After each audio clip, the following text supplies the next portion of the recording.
Patuloy po ang ating pagsusulong, patuloy po ang ating pagsisikap doon sa ating mga pangarap at mga ipinangako na ginagawa po natin.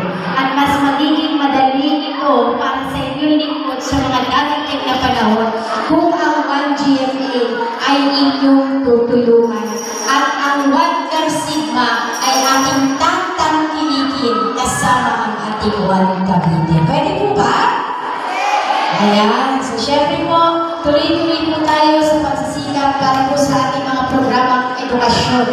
No, ang ating mahal na congressman ay hindi tumitigil sa pagkuha, paghanap ng mga pondo para sa ating mga mag-aaral. Gayon din po ang ating pamahalaang bayan ay nagsisikap ng mga paglaan ng pondo para sa mga gawain sa ating po edukasyon. Simula po sa ating mga Child Development Center, sa Lubuyan po